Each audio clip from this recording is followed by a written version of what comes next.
Olá, meu povo, boa noite, né? Já conversei um pouquinho aqui com quem já entrou e essa semana a gente vai começar com todos os componentes, né? Componentes da base comum curricular. Então, a gente já estava vendo só português, matemática e redação por conta da recomposição de aprendizagem. E hoje a gente vai começar a ver aqui a parte do CIRC, né, que é o nosso simulado, vamos corrigir ele, junto com o pessoal da matemática e do português, e aí, conforme as semanas vão chegando, a gente também vai avançar em outros componentes. A gente tem aqui uma pergunta da Isabeth, que vai servir para todas as pessoas. A Isabeth perguntou que quem está devendo matemática precisa assistir todas as disciplinas. Não, Isabeth, né? Então, você é uma dos alunos que foram fazer a prova ano passado. Então, aqueles 20 que foram fazer a prova, dos 27 conseguiram realmente a certificação total, não vão precisar. Outros 7 só ficaram devendo matemática. Então, você só vai assistir as aulas de matemática. Então, aqueles momentos em que não tiver aula de matemática, foque, né? Vá atrás de exercício, tente realmente fazer a sua parte enquanto aluno, não fique só esperando pela gente. E aqueles mais 6 alunos ficaram devendo matemática e redação. Então, seria interessante vocês também focarem dentro dessas disciplinas.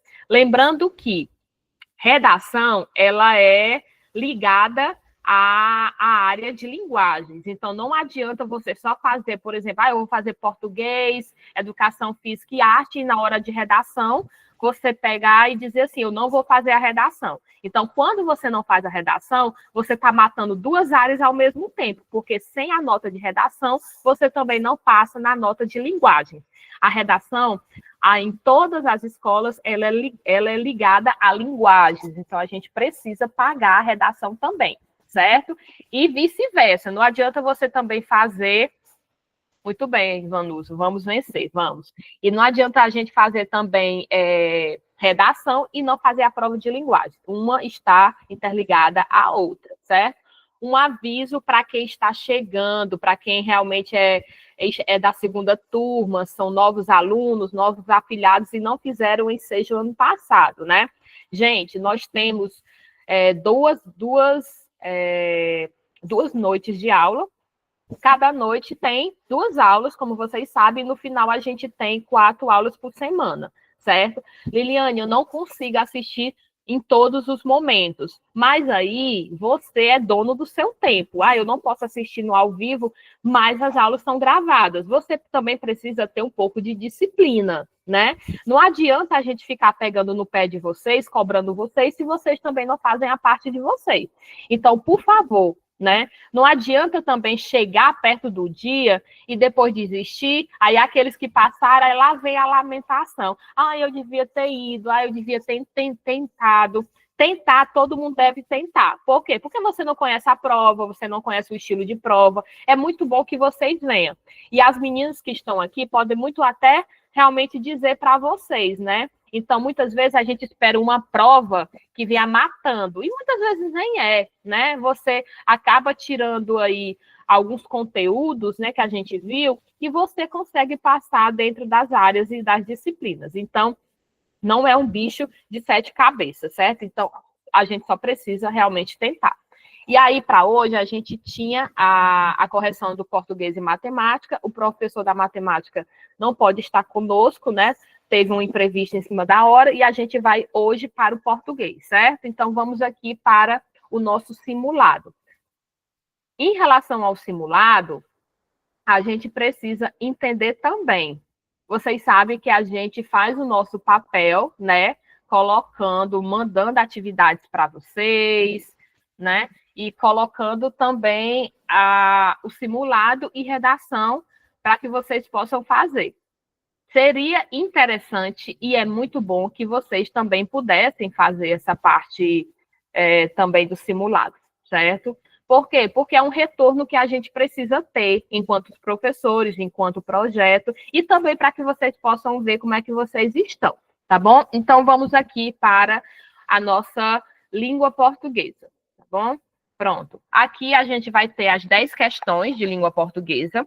São questões referentes ao que a gente viu no final do ano passado e no começo desse ano, tudo relacionado a tipos e gêneros textuais, né, em relação às narrativas. Então, seria interessante se a gente realmente pudesse revisitar esses conteúdos, né? Aí eu fiquei com dúvida, tem as aulas, ou então você pode até mesmo ir no próprio Google e ver algumas questões relacionadas, tá bom?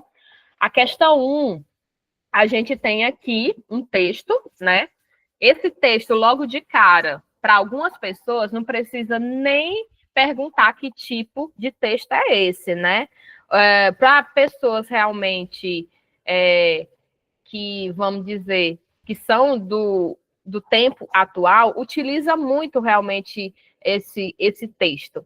Mas aí a gente também precisa, em relação a tipologias textuais, ver em relação ao padrão. Então, vamos aqui, ó. Leia o texto abaixo e responda a questão. O texto é 5/5/2006. Marcela, vou levar as crianças para um passeio no museu. Voltaremos no fim da tarde. Não se preocupe em preparar lanche para nós. Um abraço, mamãe. Certo? Então, logo de cara aqui, dá para a gente pensar em duas coisas, né? É um texto que lembra muito uma tipologia tal. Então, vamos ver aqui. Será que esse texto é uma notícia? É um recado? Um convite? Ou um produto, né? Então, a gente vai dar uma notícia, deixar um recado, fazer um convite ou vender o produto. O que foi que vocês acharam que vocês colocaram lá no simulado? E também para aqueles que não fizeram, né? Pronto. Eliane e Claudete colocaram B, né? Para aqueles que não fizeram também, é o momento da gente revisitar algumas questões. A Rosa também colocou B. Pronto. Aí aqui a gente vai pelo padrão, né? Será que a Madalena colocou B? Será que é uma notícia? Não, porque ela não está repassando nada relacionado a algo que aconteceu, né? A Isabeth botou com certeza é a B. Será que é um convite? Não, porque não está convidando ninguém ou alguém, né? Para alguma coisa. Então, você não tem aqui um padrão relacionado ao convite. Será que é para vender o produto? Também não, porque dentro, né, do texto não tem nada relacionado à venda. Então, a única coisa que poderia ser é deixar um recado, né? Então, você saiu de casa, aí sua mãe não levou o celular e você quer fazer o quê? Vou deixar um recado para que ela não possa ficar preocupada. Então, é a estrutura de um recado. A gente vê que tem a data, a gente vê que tem o nome da pessoa, tem o texto, que é o próprio recado, e tem a assinatura, né? Então, isso é um padrão de um recado, tá certo? Então, vamos aqui continuar. Vamos aqui para a questão 2, né? Na questão 2, a gente já tem um textozinho um pouco maior, certo? Uma coisa que a gente trabalha muito e avisa muito aos meninos, por exemplo, lá do Cônego, é que quando os textos são um pouco maiores, a gente vai ler o texto primeiro? Não. A gente vai para onde? Para o comando, né? O que é o comando? É justamente essa perguntinha aqui que vai nos dar as alternativas. Então, para a questão 2, o comando é, esse texto é.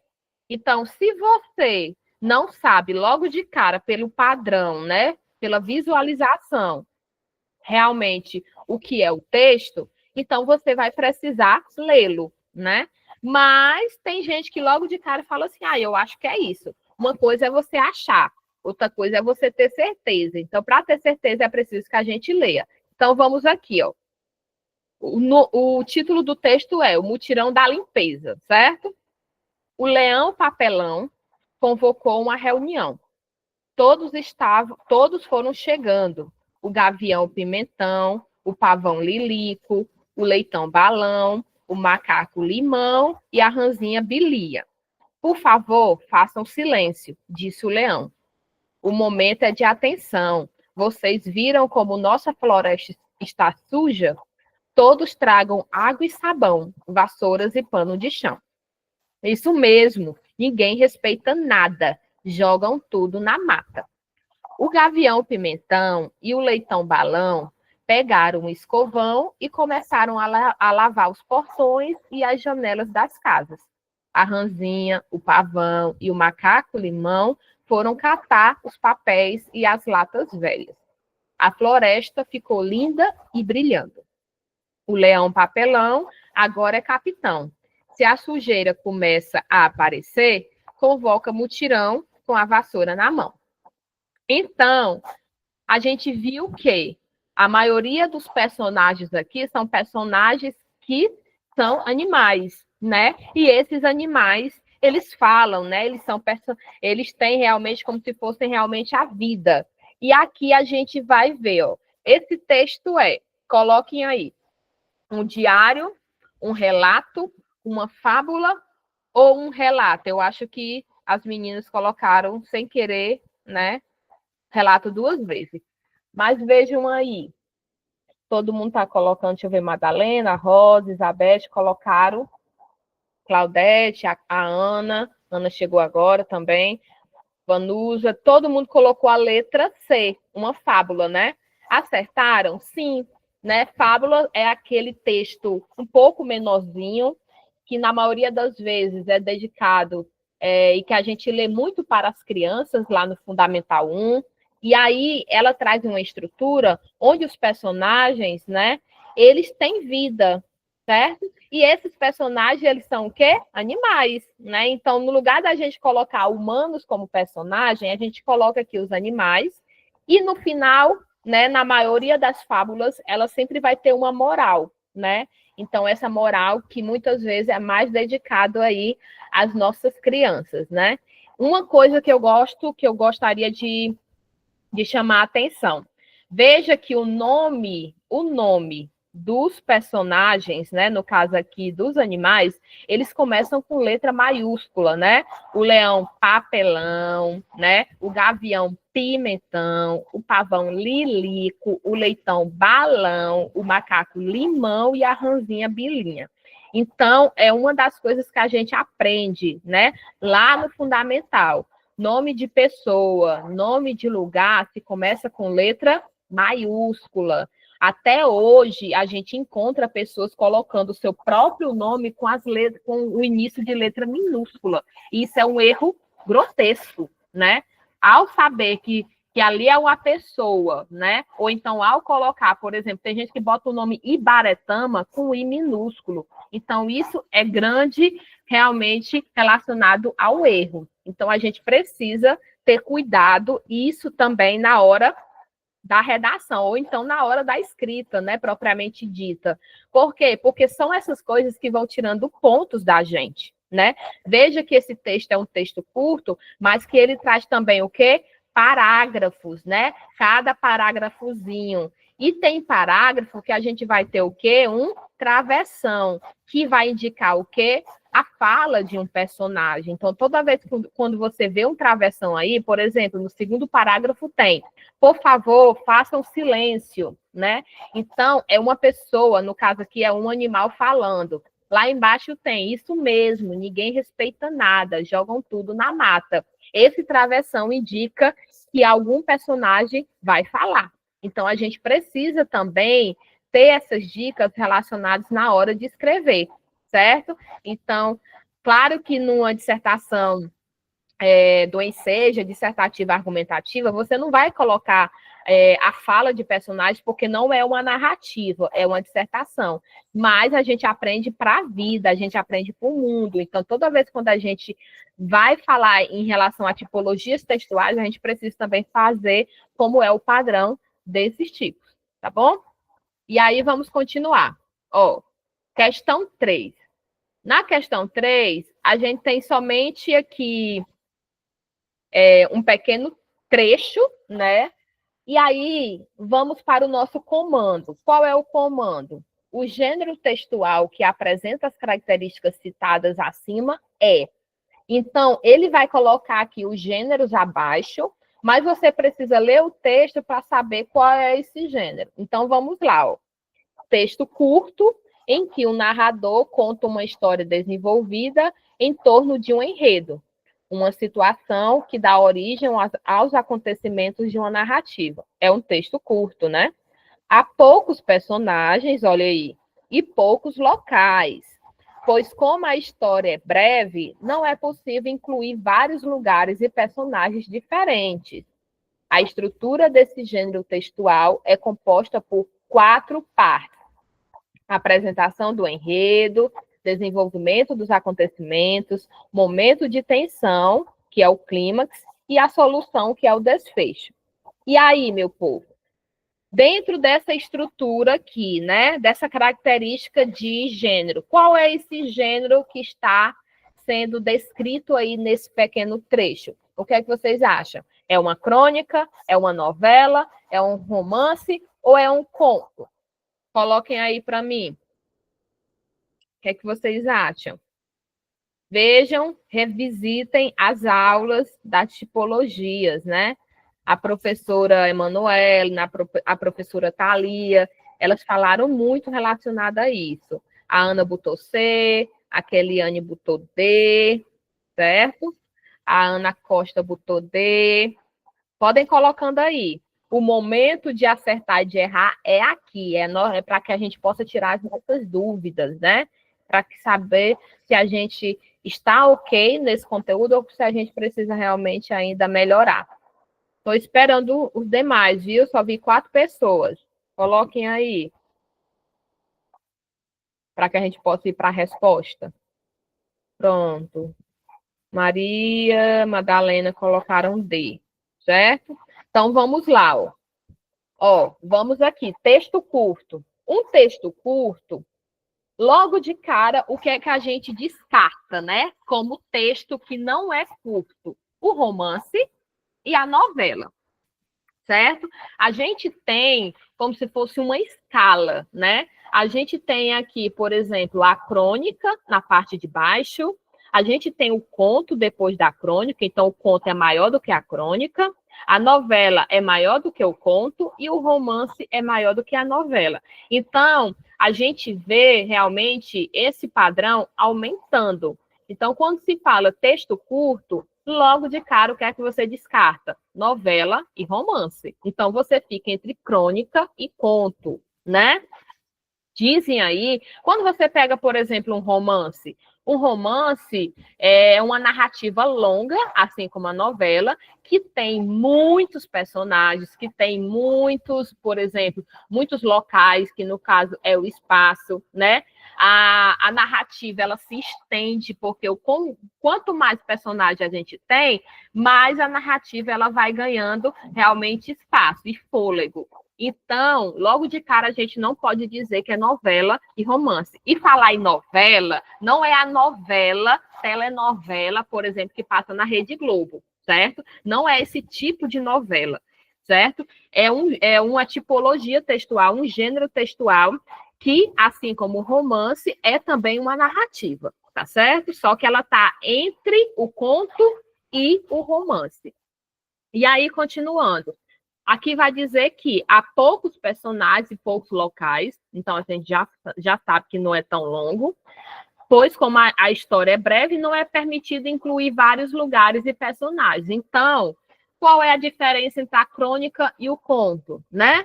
O conto é uma narrativa propriamente dita, em que a gente vai trazer aí personagens, a gente vai trabalhar com os 5 elementos da narrativa. Quais são esses 5 elementos? O enredo, o narrador, toda a história tem um narrador, ou seja, tem uma pessoa ou alguém que vai narrar, né? E esse narrador pode ser de primeira ou de terceira pessoa. Além do narrador, a gente tem quem? Os personagens. Não existe história sem personagem. Não existe narrativa sem personagem, certo? E além dos personagens, tem o quê? O tempo. Quando é que essa narrativa ela passa? Será que ela é do futuro, do presente, do passado? Ou ela não marca um tempo propriamente dito? E a gente tem também o quê? O espaço. O espaço é o quê? Aonde é que essa narrativa ela está sendo desenvolvida, né? É dentro de uma cidade, é numa escola, é uma casa, né? A narrativa se passa toda dentro de uma casa, então isso é chamado de espaço, é o lugar, é o local, tá certo? E aí, entre a crônica e o conto, há uma grande diferença. Por quê? Porque o conto é uma narrativa um pouco mais longa do que a crônica, e a crônica é um texto que vai trabalhar com características de coisas que acontecem no dia a dia, né? Então, é algo que aconteceu e que você simplesmente está colocando em forma de texto.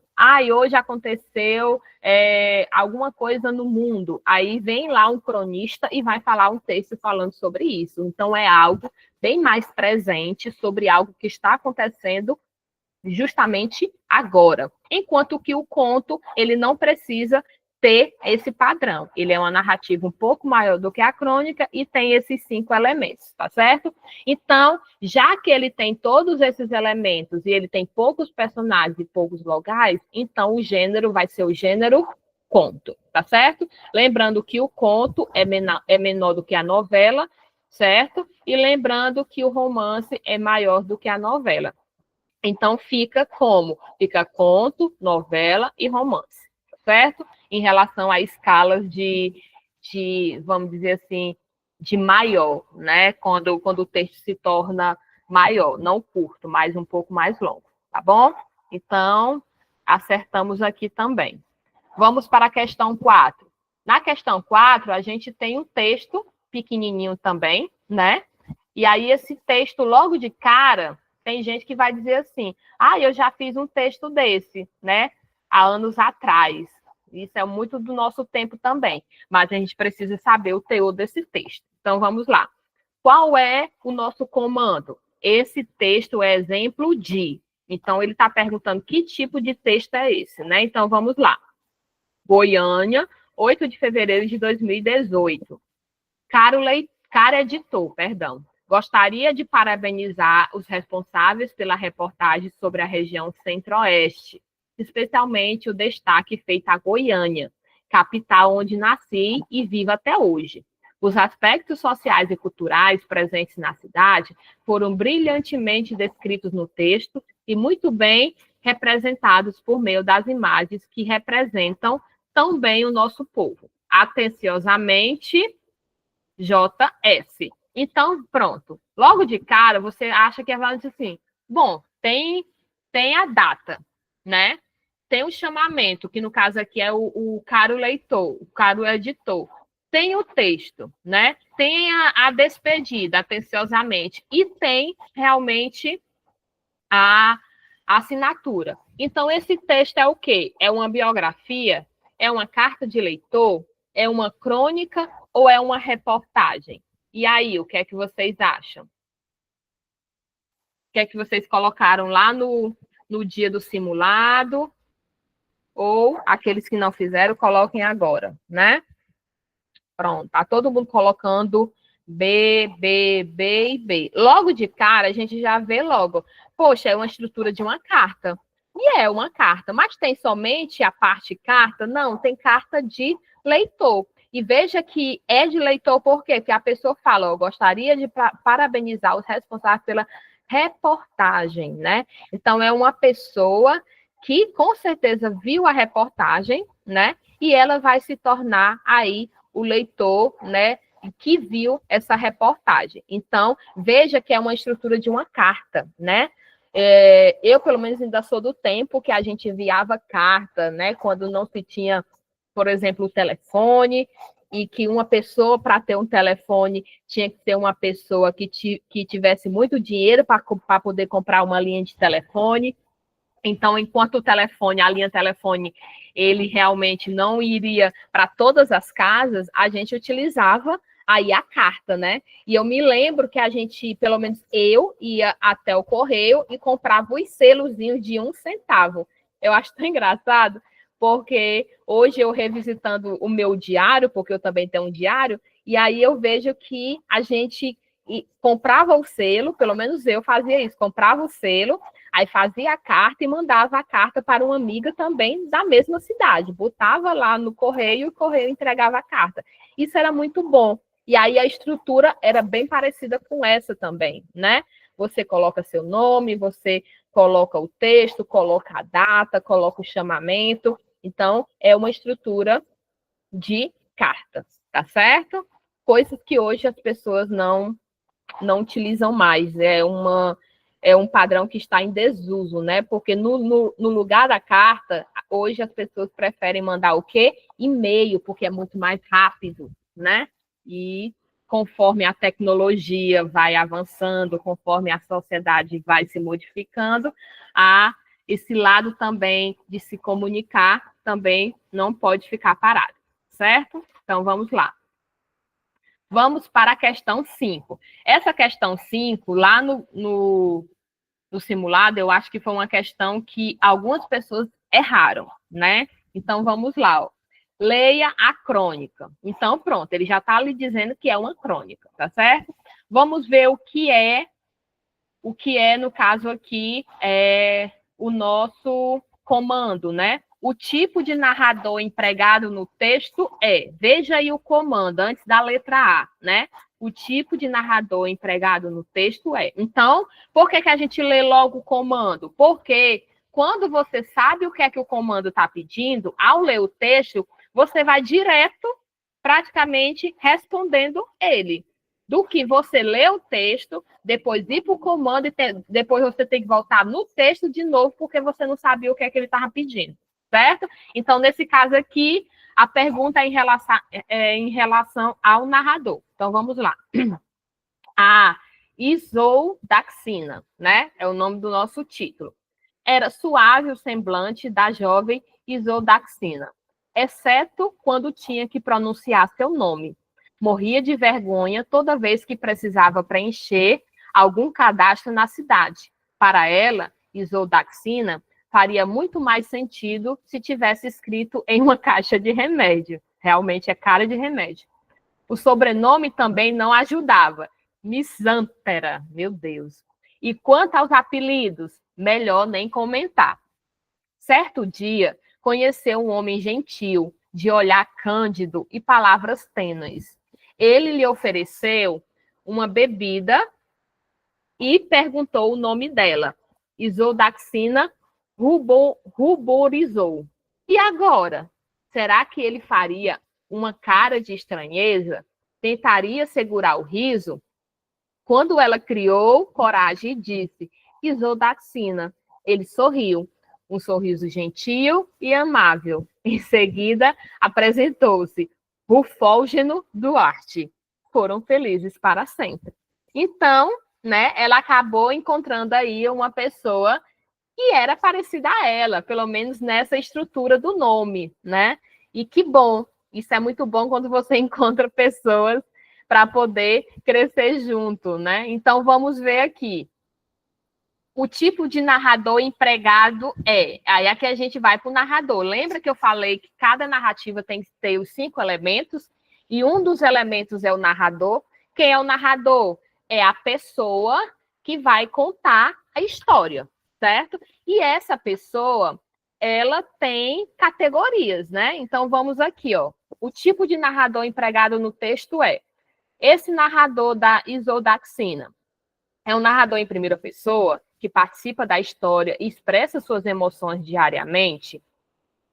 É um narrador onisciente em terceira pessoa que conhece todos os pensamentos e sentimentos dos personagens. É um narrador personagem que conta a história a partir da sua própria perspectiva, mas sem acesso aos pensamentos dos outros. Ou é um narrador observador em terceira pessoa, que apenas descreve os fatos sem se aprofundar nos sentimentos dos personagens? E aí, o que é que vocês acham? Que tipo de narrador da Isoldaxina? Coloquem aí. Agora é o momento da gente tirar nossas dúvidas. Botou B, coloquei B, a Vanusa disse que colocou B, né? As meninas também antes. Que mais? Cadê o resto? Bora, meu povo. Não vão pela cabeça dos outros, não. A Ana botou A, a Valentina botou B, certo?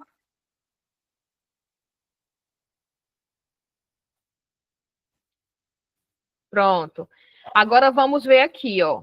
O tipo de narrador. A gente tem narrador de primeira e terceira pessoa.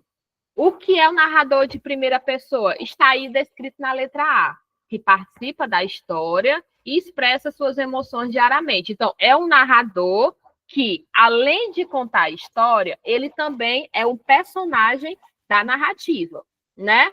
E já o narrador de terceira pessoa é como se ele estivesse aqui em cima, observando tudo o que está acontecendo, e ele contasse para o leitor. E ele não faz parte da narrativa, certo? Só que esse narrador de terceira pessoa, ele tem a característica de saber muito dos personagens, até os pensamentos dele, e também saber só aquilo que ele observa, certo? E aí, vocês acertaram por quê? Porque a letra B vai dizer narrador onisciente em terceira pessoa. Então, quem é que conta a história? É o narrador de primeira ou de terceira? De terceira, porque ele não é um personagem da história. Então, ele está só contando. E aí, continuando, que conhece todos os pensamentos e sentimentos dos personagens. E nesse caso aqui, ele vai até falar o que é que a isodaxina está pensando, está sentindo. É como se ele estivesse até dentro da cabeça dela. Então, nesse caso, é um narrador onisciente, certo? Já um narrador, por exemplo, aqui, ó, observador, que é a letra D, em terceira pessoa, ele descreve apenas os fatos sem aprofundar no sentimento. Ou seja, ele só vai falar aquilo que ele vê. Mas, por exemplo, em relação aos sentimentos das personagens, ele não consegue aprofundar. Então, veja que há uma grande diferença entre narrador observador e narrador onisciente. Todos eles são de terceira pessoa, mas há uma grande diferença. O observador, o próprio nome, só observa, mas ele não consegue adentrar nos pensamentos das personagens. Já o onisciente, não, ele conhece saber tudo. Ele sabe de tudo que ela sente e de tudo realmente o que é que ela vai fazer. Então, letra B. Até aqui está tudo ok em relação ao narrador? Alguma dúvida? É o momento de vocês perguntarem em relação à categoria do narrador. Está tudo ok em relação ao narrador de primeira pessoa e de terceira pessoa?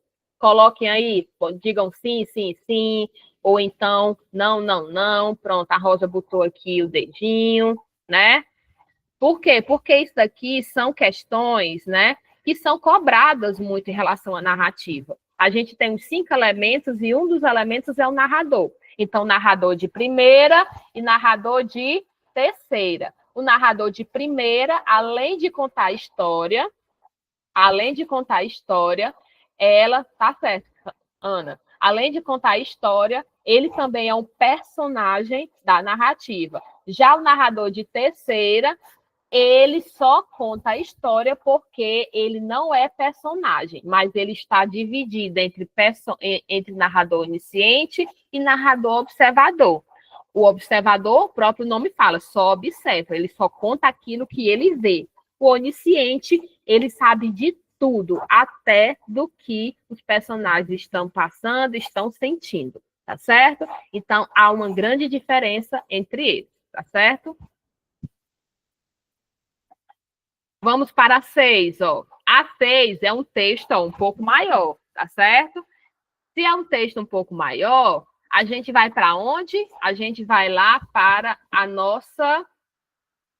o nosso comando. O comando é isso daqui, tá vendo que vocês estão colocando aqui? O comando é isso daqui.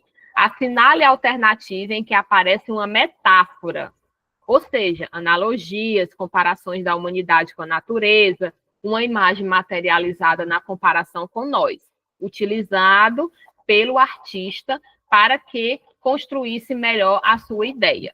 Veja, aqui é um texto enorme, vamos dizer assim, um pouco maior do que o outro, mas ele está falando o quê? Ele está pedindo para que você coloque a alternativa em que aparece uma metáfora. O que é uma metáfora? É algo que você usa para comparar, fazer comparação. É tanto que tem aí, ó, analogia, comparação, no caso que ele quer, comparação da humanidade com a natureza. Ele já está dizendo o que é que ele quer, né? Uma imagem materializada na comparação com nós. Então, ele quer o quê? Uma metáfora que compare nós com a natureza. Liliane, é preciso ler o texto? Não, na minha opinião, não é.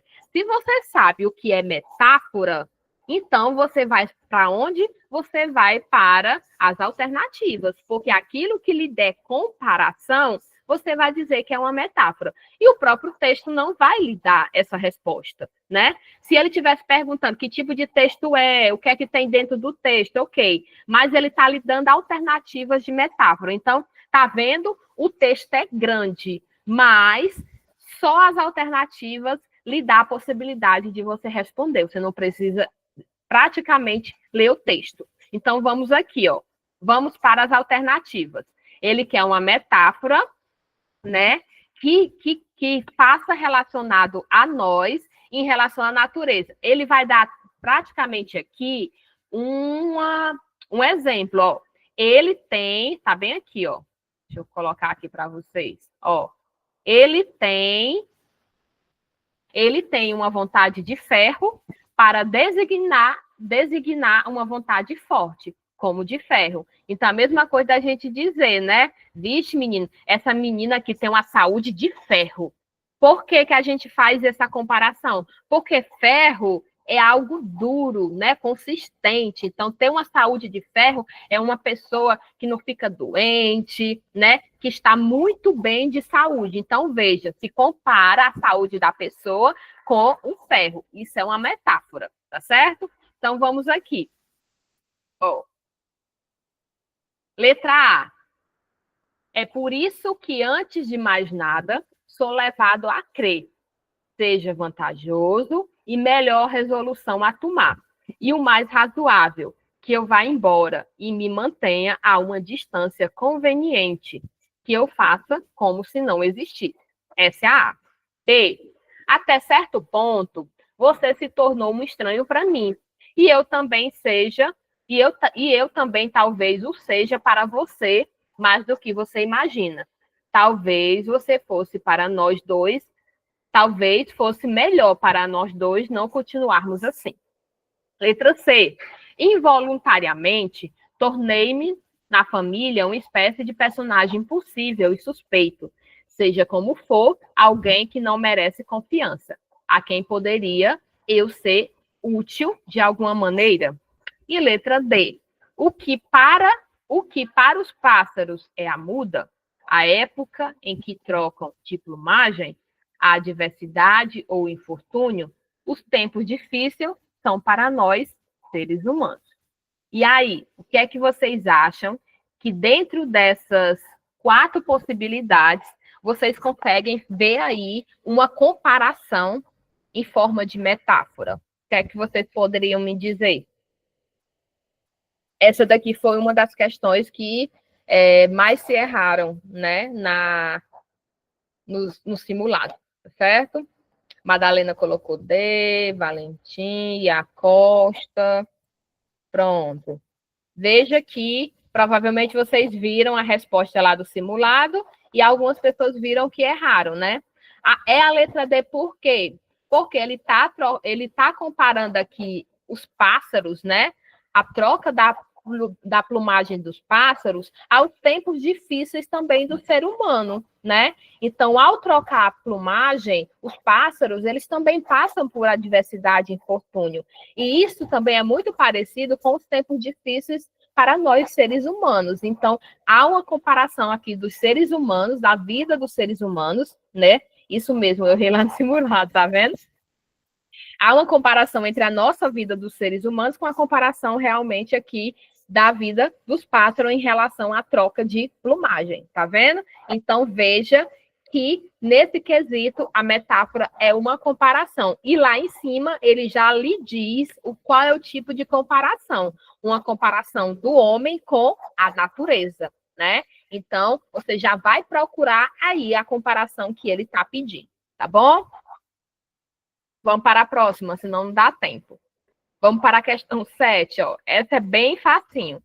Quais são os principais tipos textuais presentes no gênero carta? E aí, ó, desses que estão aqui, dissertativo e argumentativo, instrutivo e injuntivo, injuntivo e argumentativo, narrativo e descritivo, descritivo e dissertativo. Ao escrever uma carta, qual é os gêneros que a gente utiliza? Eliane colocou a D. O que mais? Quando você escreve para alguém, você está utilizando aqui 2 gêneros, né?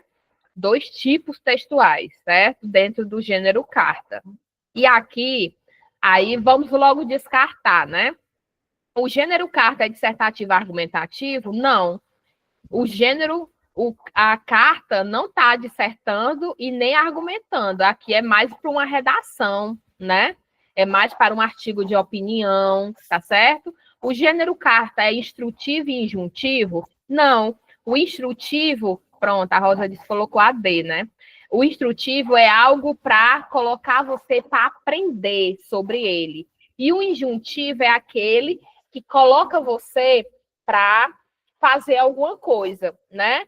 Então, por exemplo, quando você vai comprar um móvel e o móvel precisa ser montado, ele vai lhe dar o quê? O manual de instrução. Esse manual de instrução é um injuntivo. Por quê? Porque ele vai lhe dando passo a passo o que é que você tem que fazer, né? Então, faça assim, pegue isso e junte com aquilo, bote cola nisso, faça isso. Então, toda vez que está mandando você fazer alguma coisa, lhe dando ordem, é o injuntivo.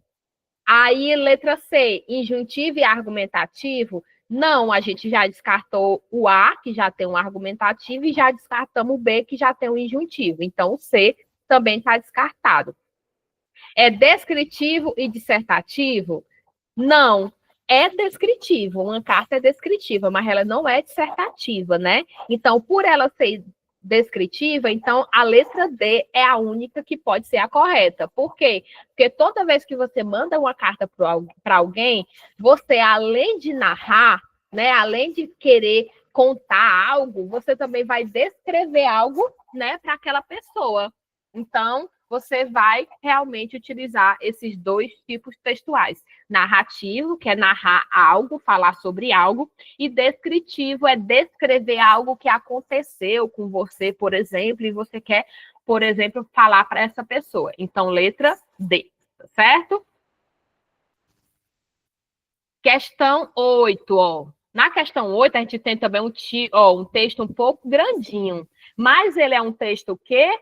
Ele é um texto para você escrever, ou seja, não é um texto com questão objetiva. Questão objetiva é de marcar. Esse é um texto de questão que, isso é uma questão, perdão, de o que? Subjetiva.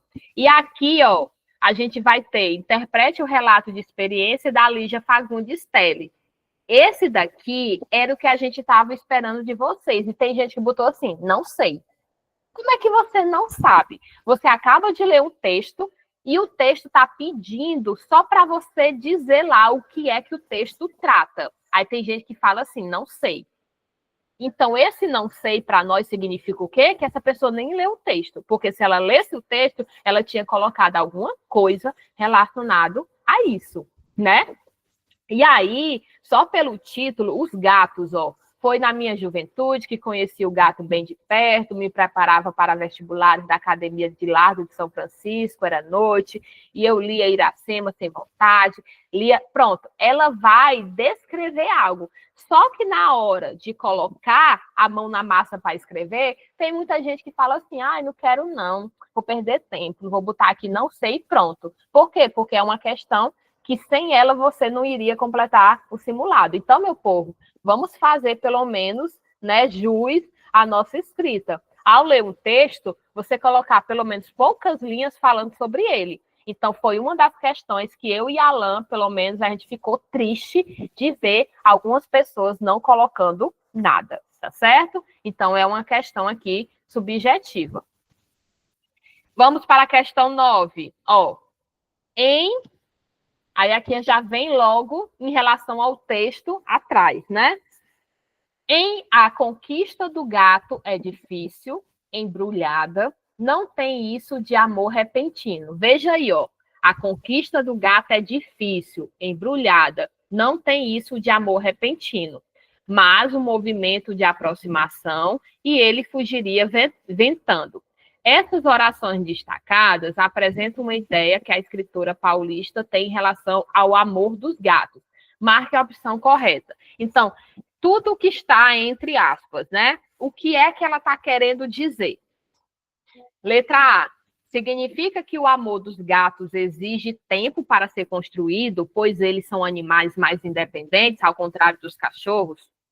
Significa que o amor dos gatos não exige tempo, pode ser adquirida rapidamente, ainda que ele fugisse com medo pela comida, ele retornaria?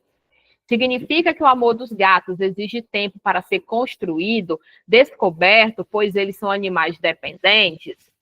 Significa que o amor dos gatos não exige tempo para ser construído, afinal, são animais que se preocupam mais com o seu próprio bem-estar, tal como o relato mostrou antes? Ou significa que o amor dos gatos pode ser aberto rapidamente, como um objeto, um alimento embrulhado, o oferecimento do leite, um alimento demonstra isso.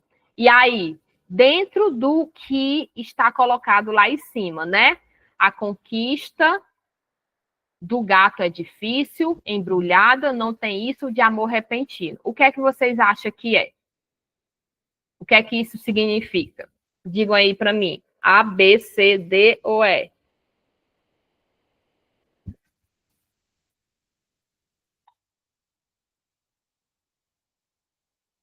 Todo mundo está botando.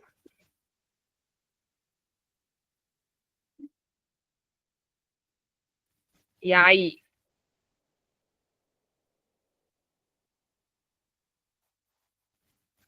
Pronto. Todo mundo colocou a letra A, porque viram que realmente lá tinha o gabarito, né? Mas, por exemplo, quando a gente fala assim, a conquista do gato é difícil, embrulhada não tem isso de amor repentino. Então, se a conquista do gato é difícil, logo de cara, né? Aí vai dizer o quê? Significa que o amor do gato exige tempo para ser construído? Sim. Ó, exige tempo. Aí lá na letra B, fala o quê? Que o amor dos gatos não exige tempo. Então, se não exige tempo, é errada, porque exige tempo. Na letra C, que o amor dos gatos exige tempo para ser construído, ok, pois eles são animais dependentes. Veja que lá na letra A, eles são independentes, e na letra C, eles são dependentes. Então, o fato de serem dependentes, ele aqui é errado, né? Porque eles são independentes. Significa D, significa que o amor dos gatos não exige tempo? Também é errado, não exige tempo, né? E significa que o amor do gato pode ser aberto rapidamente como um objeto, um alimento embrulhado? Não. Então, veja, tem palavrinhas que nos levam ao erro e leva a questão também ao erro. Na letra B e na letra C, tem o quê? A palavra não. Não exige tempo. Então, por conta disso, está errado.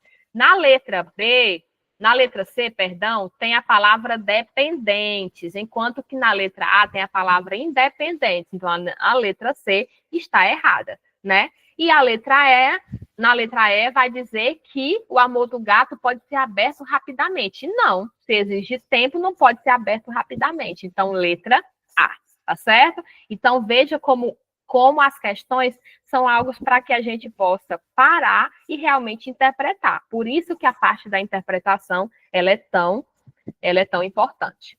E por último, a questão 10, né? Ó. O relato de experiências narra memórias importantes e marcantes do passado e realiza uma reflexão sobre ela. Então, o que é um relato de experiência? Narra memórias importantes e marcantes do passado. Então, eu vou falar do meu passado e eu vou fazer uma reflexão sobre essas memórias do passado agora, né? Então, é a mesma coisa que eu estar voltando no passado, mas aí eu falar sobre elas hoje, tá certo? Destacando momentos memoráveis para o presente de quem escreve. Assim faz a escritora brasileira Lígia Fagundes Telles. podemos encontrar no relato de experiência o uso do narrador em. Aí, de novo, o narrador. Lembrando do narrador, né? Narrador. Esse narrador da Lígia é de primeira pessoa, que conta a história por meio da perspectiva, o ponto de vista de quem viveu. É de segunda pessoa, ou seja, de outra pessoa testemunha. É de terceira pessoa, um narrador em terceira pessoa onisciente.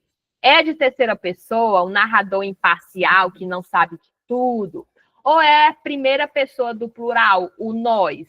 E aí, conforme lá, né, em relação aos gatos, qual seria? A, B, C, D ou E, meu povo? Lembrando, primeira e terceira pessoa, né? Então, a segunda aqui, a letra B já está descartada, e aí a gente fica entre a C, a D e a E, tá certo? Então, vamos lá. Qual seria? A Ana botou A Elizabeth botou A.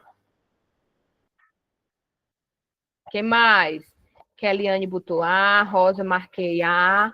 Pronto. Nesse caso aqui, ó, veja, primeira pessoa que conta a história por meio da perspectiva, o ponto de vista de quem viveu o acontecimento narrado, ou seja, o eu.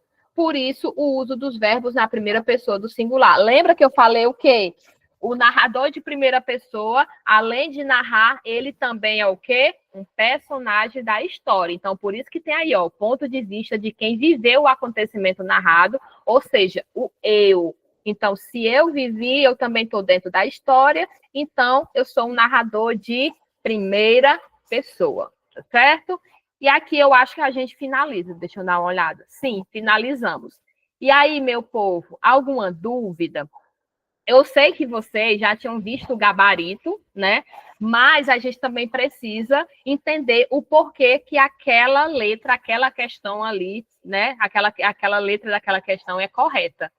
O que é que vocês têm a nos dizer? Está tudo ok? Alguma dúvida? O momento é esse, é preciso dizer. E aí, falem. Ou botem aí ok, ou botam a mãozinha, ou abram o microfone. Vejam aí para mim. Cadê vocês? Tudo ok? Ou não? Sim ou não? Sim? Pronto. Ok. Lembrando que a partir de agora, eu errei alguns por falta de atenção. Aula muito boa, ajudou muito. Pronto.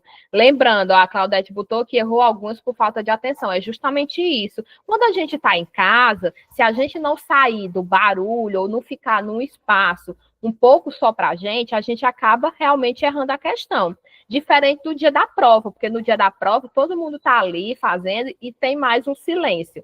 Então, na hora de fazer qualquer coisa, tenta encontrar um localzinho de estudo, ou então vá para dentro do quarto, tente não ficar falando com outras pessoas, porque acaba tirando realmente a nossa interpretação, tá certo?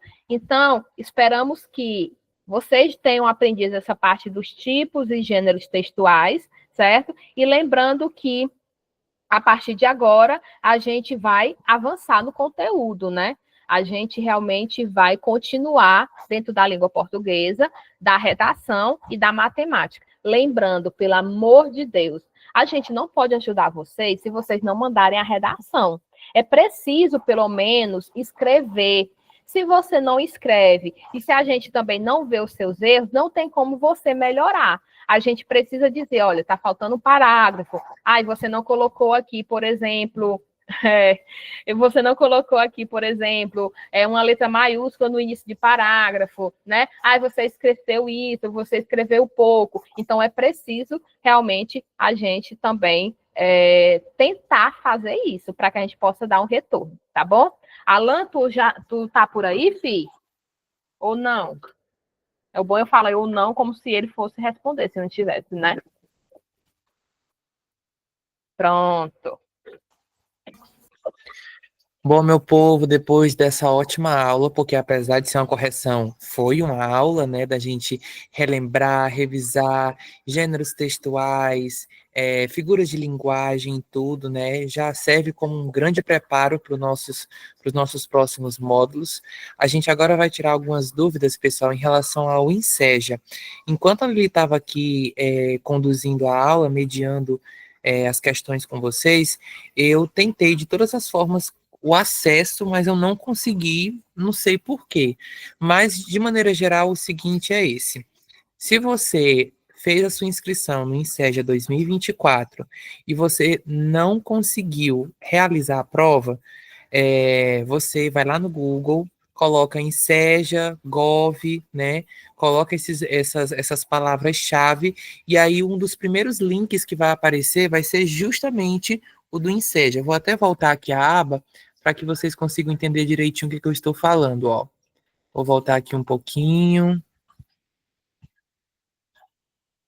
que eu cliquei tantas vezes aqui, fiz tantas tentativas que agora tá voltando. Eu vou colocar aqui no Google, ó, para ser mais prático com vocês. Alan, deixa eu só te perguntar uma coisa. Não deu certo para entrar na parte da justificativa, foi isso? Eu consegui achar qual é o botão que tem que ir, Mas mas eu não quando tu consegui clica, acessar.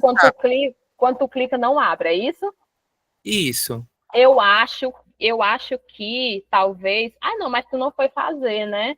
Se tu não foi fazer, era para ter uma justificativa para ti, realmente. exatamente. Ó, vou colocar aqui, ó, Enseja, Gov, tá certo? E aí eu vou acessar nesse aqui que tem um símbolozinho do C de Enseja, tá? Ó, quando a gente entra aqui nessa página, você já está vendo que está aparecendo o logotipo, né, do Enseja 2025. E você está vendo que o primeiro botão que aparece justamente justificativa de ausência, tá? Quando você clica nesse botão, vai aparecer o seu CPF, que você vai colocar aqui, você vai colocar a sua data de nascimento, clicar na figura correspondente e depois enviar. Eu tentei sucessivas vezes o acesso e sempre estava dizendo que os dados estavam inválidos, e eu estava estranhando isso. E aí eu pensei, não, vou entrar na página do participante para ver se eu consigo Uhum. acessar, né? E aí eu fui pela página do participante, a gente coloca o CPF, coloca a senha também. Lá dentro da página do participante em si, não há um espaço para você fazer essa justificativa. Ela é realmente feita nesse primeiro botãozinho, logo quando você entra na página de entrada do Enseja, tá? Então, quem tiver que fazer a sua justificativa, eu recomendo seguir esses passos. Por que que eu estou pedindo para você colocar no Google? Porque toda vida também que eu tento compartilhar a página do Enseja com vocês, quando eu compartilho o link não dá certo, dá erro. Igual quando a gente estava tentando enviar o link para vocês conferirem os resultados, vocês se recordam disso, né? Então, Uhum. por isso eu estou recomendando. Vai lá no Google, coloca Enseja, Gov, tá? Eu vou até colocar uma descriçãozinha minuciosa para vocês amanhã de manhã sobre como faz esse acesso. E aí você clica nesse botão justificativa de ausência e coloca os dados que estão sendo pedidos. No meu caso, está acontecendo esse desencontro de dados, eu não sei por quê. Tá? Não sei se tem uma instabilidade no sistema, no portal. Aconteceu de algumas vezes eu carregar a página, esse botão de justificativa aparece, em outras vezes ele não aparece. Então, não sei se o portal está com alguma estabilidadezinha. Mas tentem, veja o que pode estar dando errado, tá certo? Se caso você não consiga fazer isso e queira realmente fazer a justificativa, se daqui para a semana que vem, por exemplo, você for até Quixadá, você pode se encaminhar até o SEJA, onde eles também fazem essa justificativa por você, de acordo com as informações daquela postagem. Mas claro que você não teria esse trabalho todo de se deslocar tanto só por conta disso. É só caso você fosse viajar para Quixadá, né? Tente fazer isso em casa para Madalena, por exemplo, que não pôde fazer a prova. Veja se há esse desencontro de informações. Qualquer nova instabilidade, a gente pode tentar alguma outra forma para isso, tá? Mas no geral é isso, gente. Parece muito simples, não tem muito o que fazer. Eu gostaria só de ter entrado dentro mesmo do portal da justificativa para saber o que tem que ser feito. Se você envia alguma prova, alguma coisa do tipo, né? Mas por hora é só isso que eu posso dizer a vocês, tá? Daqui para amanhã eu vou continuar tentando acessar para isso. Oi, Madalena, pode falar, Fia. Pra gente que não foi por conta que não tinha quem ficasse com as crianças, é uma justificativa válida?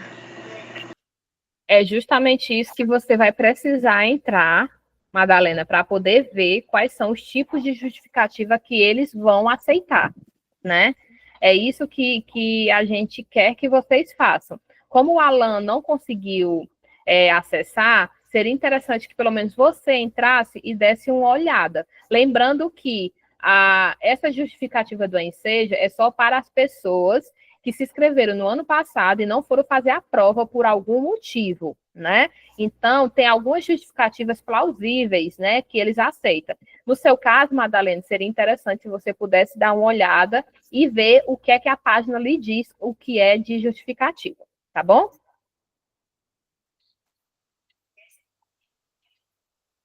Pronto, Alan, a gente pode finalizar? Pronto, eu acredito que sim. Daqui para amanhã a gente vai coletar mais algumas informações e qualquer novidade a gente vai colocando lá no grupo para vocês, tá bom? Pronto, tá certo. Pois, meu povo, a gente vai finalizar a aula de hoje. Lembrando que amanhã nós temos também mais 2 aulas, esperamos vocês. E aquela mesma coisa, né? Então, façam realmente o tempo valer. Vocês se inscreveram para o projeto e o projeto está aqui para ajudar. Então, também se ajudem, né? Tá certo? Boa noite a todos. Muito obrigada. E até amanhã, se Deus quiser.